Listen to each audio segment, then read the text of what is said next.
اگلا سوال ساتھی نے ایک دو پوسٹیں بھیجی ہے جس میں ڈاکٹر اسرار احمد صاحب کی یہ ویڈیو ہے جس میں شیخ محترم بہت ساری ایسی کلپس ان کی آتی ہیں جس میں وہ بار بار یہ کہتے ہیں کہ نظام اسلامی کو جب تک اگر کوئی نہیں مانتا چاہے وہ کتنا بڑا عابد ہو زاہد ہو کوئی فائدہ نہیں دیتی ہے، اور حتیٰ کہ انہوں نے اس کلپ میں یہ بھی کہا کہ اگر کوئی نظام اسلامی کے خلاف کوئی قانون پر عمل کرتا ہے تو گویا وہ کافر ہے، مشرک ہے، منافق ہے، سب کچھ گنوا دیا گیا۔ ہاں دیکھیے ڈاکٹر اسرار صاحب اللہ تعالیٰ رحم کرے، ان سے بڑے فائدے بھی ہوئے لیکن بڑے نقصانات بھی ہوئے، اب اس دنیا سے چلے گئے ہیں۔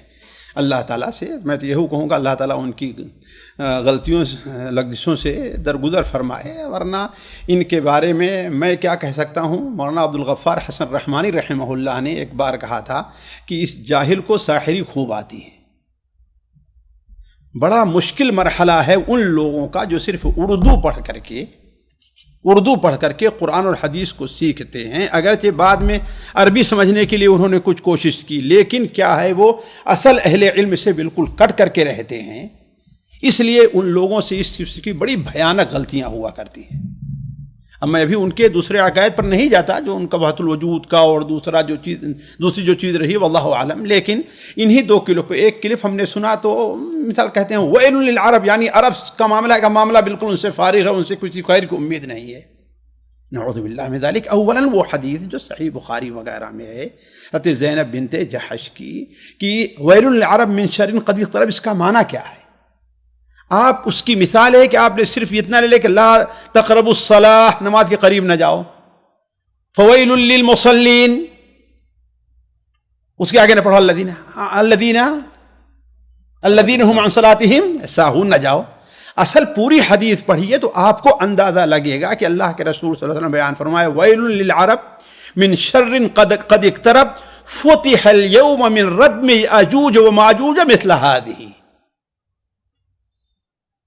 تو گویا آپ صلی اللہ علیہ وسلم عرب کو اس شر سے ڈرا رہے ہیں جو یاجوج اور ماجوج کی طرف سے اٹھے گا، نہ کہ عام چیزیں۔ یعنی اس حدیث کو آپ اس معنی میں لیجئے ویل للعرب من شر قد اقترب فتح اليوم من ردم یاجوج وماجوج مثل هذه، اس کا معنی کیا ہے؟ نعوذ باللہ من ذلک، عرب میں کوئی خیر نہیں ہے؟ کہاں ہے حضرت ان حدیثوں سے جس میں صحیح بخاری میں حضرت ابو ہریرہ کی روایت ہے کہ ایمان قریب ہے کہ سمٹ کر کے مدینہ منورہ میں رہ جائے، جس طریقے سے سانپ اپنی دور جاتا ہے لیکن آخر میں کہا اپنی سوراخ کے اندر، تو اہل مدینہ عرب نہیں۔ حضرت عبداللہ ابن عمر کی حدیث شاید صحیح مسلم کے اندر ہے کہ ان الایمان یا ان الدین لا یعرض بین المسجدین، دونوں مسجد یعنی حرمین کے درمیان رہ جائے گا۔ اللہ کے بندے، اس دنیا کا سب سے بڑا مجدد جو آئے گا وہ کہاں ہوگا؟ پاکستانی ہوگا، ان کی تنظیم اسلامی سے تعلق رکھتا ہوگا، نعوذ باللہ من ذالک۔ وہ بھی تو مدینہ منورہ یعنی عربی کا ہوگا نا۔ تو یہ لوگ کیا ہے حدیث اور قرآن کو اپنے منہج سے سمجھنا چاہتے ہیں۔ سلف نے کیسے سمجھا ہے؟ ہم یہ مانتے ہیں قرآن مجید میں اللہ نے صراحت ارشاد فرمایا ہے وَمَن لَّمْ يَحْكُم بِمَا أَنزَلَ اللَّهُ فَأُولَٰئِكَ هُمُ الْكَافِرُونَ وَمَن لَّمْ يَحْكُم فَأُولَٰئِكَ هُمُ الْفَاسِقُونَ وَهُمُ الظَّالِمُونَ، وہ کافر ہیں، فاسق ہیں، ظالم ہیں۔ لیکن کیا ہر ایک کے اوپر یہ حکم لگ جائے گا یا اس کے کچھ شرائط ہیں؟ حکم لگنے کے کسی کے اوپر ایسا حکم لگا دینا نعوذ باللہ من ذالک، یہ بہت بڑی چیز ہے نا۔ یہی تو تکفیری جو تھے ان کا یہی منہج رہا ہے نا کہ یہ چونکہ حاکم قرآن کے خلاف فیصلہ کر رہا ہے لہذا یہ کافر ہو گیا، اور جب کافر ہو گیا تو جو عالم اس کو کافر نہ کہے وہ بھی کافر ہو گیا، نعوذ باللہ من ذالک، سارے لوگوں کو کافر کہہ دیا۔ آخر تکفیر کا فتنہ ایسے ہی تو اٹھا ہے نا۔ تو یہ لوگ، میں یہ نہیں کہتا ان میں کوئی خیر نہیں ہے، لیکن ایسی باتیں جو ان کے مستوی سے بہت اوپر کی رہتی ہیں، اس قرآن کو حدیث کو سمجھتے نہیں، قرآن کو سمجھتے نہیں ہیں۔ اور یہ ہے کہ اس حکم کے آپ جانتے ہیں کوئی بھی حکم ہو اس نافذ ہونے کچھ شرائط ہوا کرتے ہیں، نافذ ہونے کے کچھ شرائط ہوا کرتے ہیں۔ جس طریقے سے خارجیوں کی اصل مشکل کیا تھی؟ حضرت علی کو کافر کیا، آپ سوچ سکتے ہیں۔ حضرت عبداللہ ابن عباس کو ان لوگوں نے کافر کہا، صحابہ کرام کو ان کی بیوی حاملہ ہے اس کو ذبح کیا، نعوذ باللہ من ذالک۔ ذرا سوچیے حالانکہ ان سے زیادہ عربی سمجھنے والے تھے، ان سے زیادہ عربی سمجھنے والے تھے، قرآن حدیث پڑھنے والے تھے، لیکن کیوں؟